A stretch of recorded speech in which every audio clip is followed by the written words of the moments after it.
Hi everyone! Sushi Takeout is good, but if the prices bite, here are 5 crispy versions you make at home. Easier, cheaper and just as good. Let's go! The first recipe is part sushi, part snack and completely addictive. Start with 350 grams of salmon. A quick hit with the kitchen torch and the skin practically gives up. Peels right off. Dice it into small cubes, about a centimeter across. You don't need to be too precise here, just keep the pieces bite-sized so they cook evenly. Take your time with the cuts. This part's oddly satisfying. Once you're done, toss them into a bowl. Now heat it with flavor. A teaspoon of garlic powder for that deep savory base. A teaspoon of dried ginger, it adds a warm zesty kick. 2 tablespoons of olive oil to carry everything and keep it silky. 2 tablespoons of soy sauce, salty, rich and umami-packed. 1 tablespoon of rice vinegar to brighten it up with a little tang. And a tablespoon of honey, because that sweet finish pulls everything together. Then give it a good mix. You want every piece glossy and coat it like it knows it's about to be the star. Next, grab a muffin tin. Silicone works great, and line each cup with a small square of nori. They don't need to be perfect, just enough to hold everything together and give it that sushi vibe. It's like building tiny edible boats for the salmon. Now spoon in a bit of sushi rice, or just use leftover rice if that's what you've got. Press it down gently into each cup, not too tight, just enough to give the salmon a cozy base. Think of it as a soft landing before the flavor bomb on top. Then pile in those glazed salmon cubes. Be generous, every bite should feel like a good part. Top with a pinch of sesame seeds and bake for about 15 minutes at 180 degrees Celsius. Once they are golden and sizzling, heat them with your favorite sauce. I like a mix of sesame oil, soy, honey and sriracha. These little cups are perfect for parties, lunch boxes or honestly, just standing in the kitchen and eating 3 in a row. Crispy edges, sticky glaze and that salty sweet salmon. Yeah, you'll want more. For the next recipe, open a can of tuna. Drain the tuna and put it into a mixing bowl. Now we are making a quick spicy mayo mix. A spoon of mayo for creaminess, a squeeze of sriracha for heat, and suddenly we've got a spicy tuna filling that makes total sense. Just mix it all together.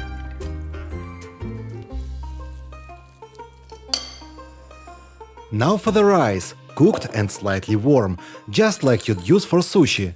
Add a splash of rice vinegar and the classic Japanese seasoning Furikake, sesame, nori, the whole vibe. Give it a mix so every grain gets some personality. Now we need to give the rice some shape. Scoop it into a triangle mold, the classic onigiri vibe, but any mold or even your hands will work.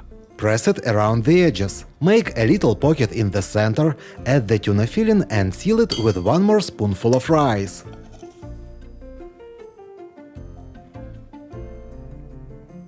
Now press the lid and boom! Perfect onigiri. All we need to do now is bake it.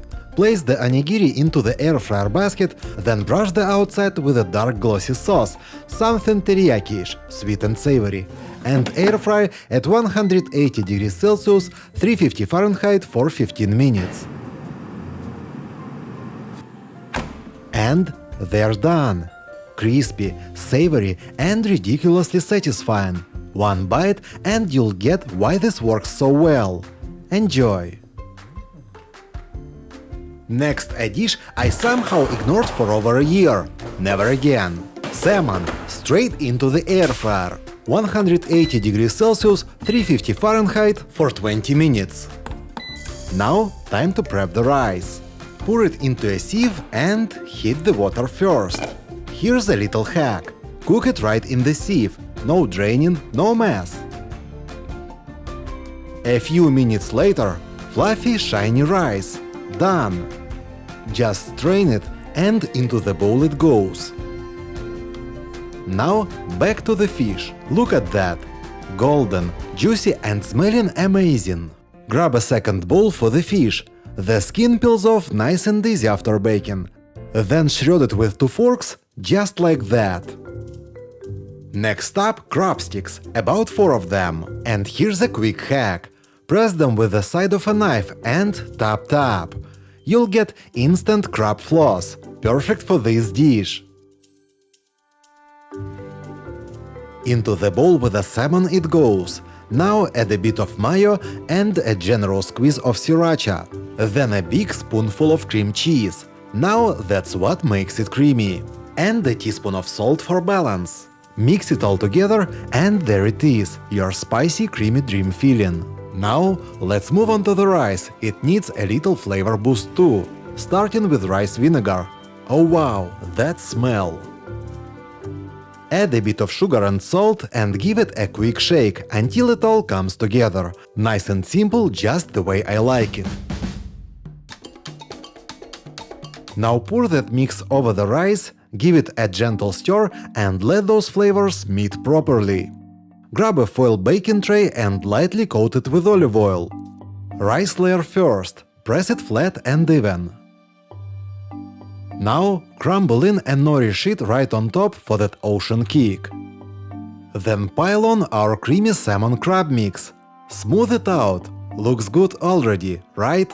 And into the air fryer it goes, 200 degrees Celsius or about 390 Fahrenheit for 15 minutes. And that's it. All cooked and ready. Now comes the moment we've been waiting for. A sprinkle of furikake, then a drizzle of unagi sauce, and now it's officially done.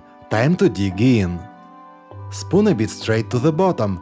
Make sure you catch both rice and salmon. Place it on a crispy nori snack sheet. Fold it and take a bite. That's sushi bake. Creamy, spicy and completely addictive. Enjoy! Got some leftover rice and salmon? Let's turn them into something golden, crispy and ridiculously satisfying. Start with about a cup of cooked rice, just like this. Then prep the salmon. You'll want about the same amount as the rice, more or less. Remove the skin. I just give it a quick pass with a kitchen torch to help it loosen up. Peels right off. Then cut the fish into bite-sized cubes, like this, and toss them into the bowl with the rice.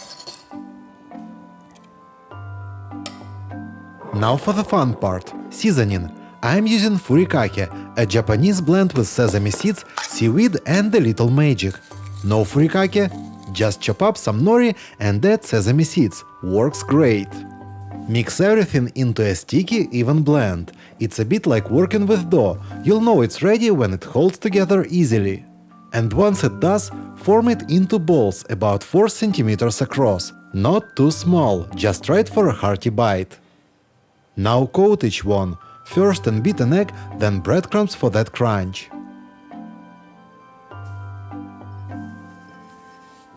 Air fry at 180 degrees Celsius or 350 Fahrenheit for 15 minutes until they are golden and crisp. No air fryer.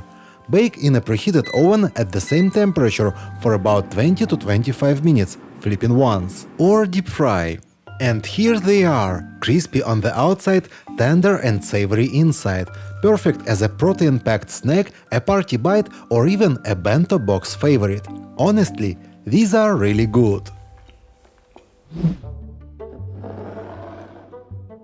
First, grab a jar which we'll use as our mixing base for the blender. Into this jar, add 2 avocados. We'll cut them in half, remove the pit and scoop the avocado flesh into the jar. Add about 100 grams of room temperature soft butter as well. You can also add some greens to taste. I'll be using parsley, but feel free to use cilantro or dill.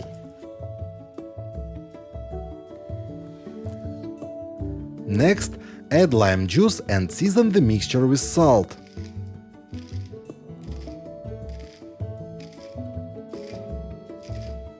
It's time to blend everything together in the jar. This will be our spread for the upcoming waffles. Additionally, this spread can be used for toast, offering a versatile option for breakfast or a snack. We also need to finely chop some red fish, which is a key flavor component of the dish, bringing a depth of taste. Now we are ready to open the waffle maker, where we'll place some cooked rice. This could even be yesterday's rice, giving it a new lease on life. Cook the rice in the waffle maker for about 10 minutes.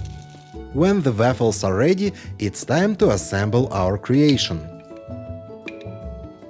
Spread the avocado mixture, add the chopped red fish on top,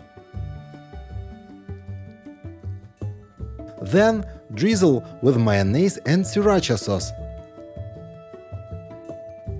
And finally, sprinkle sesame seeds over everything. The waffle is ready. Enjoy! Thank you for watching. If you enjoyed this video, please share it on your social media.